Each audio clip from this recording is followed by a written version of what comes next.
नमस्ते, प्रणाम। मैं आप लोग को माता रानी के भजन विदाई गीत लेकर आई हूँ। अगर गीत पसंद आएगा तो लाइक सब्सक्राइब शेयर जरूर करिएगा।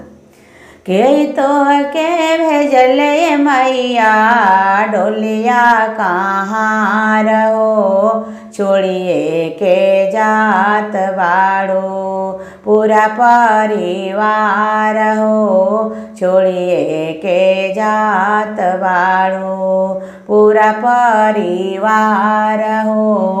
माई बहिनिया रोवे, माई बहिनिया रोवे, अचरा पासार हो, छोड़िए के जात बाड़ो पूरा परिवार हो, छोड़िए के जात बाड़ो पूरा परिवार हो।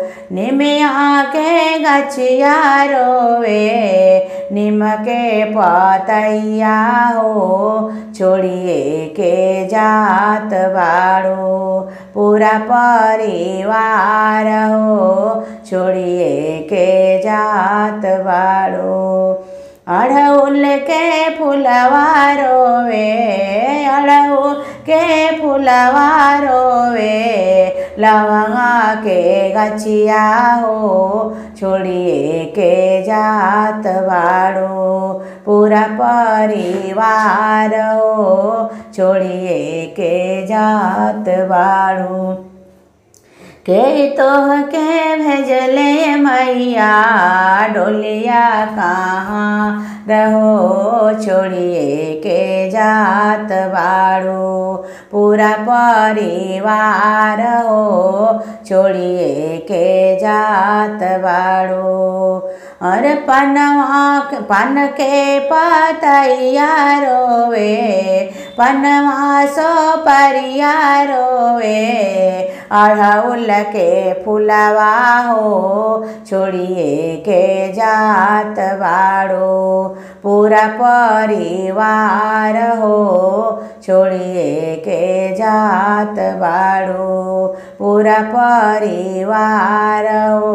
गौआ नगरिया रोवे, गौआ जवरवा रोवे, सरसन सार हो, छोड़िए के जात बाड़ो पूरा परिवार हो, छोड़िए के जात बाड़ो। के तो के भेजले मैया, के तो के भेजले मैया डोलिया कहाँ रहो, छोड़िए के जात बाड़ो पूरा परिवार हो, छोड़िए के जात बाड़ो। टोलवा महलवा रोवे, टोलवा महलवा रोवे, सरसन सार हो, छोड़िए के जात बाड़ो सरसन सार हो, छोड़िए के जात बाड़ो पूरा परिवार हो। के तो मालिना बिटिया भेजली, मालिना बिटिया भेजली, डोलिया कहाँ रहो, छोड़िए के जात बानी पूरा परिवार है, छोड़िए के जात बानी।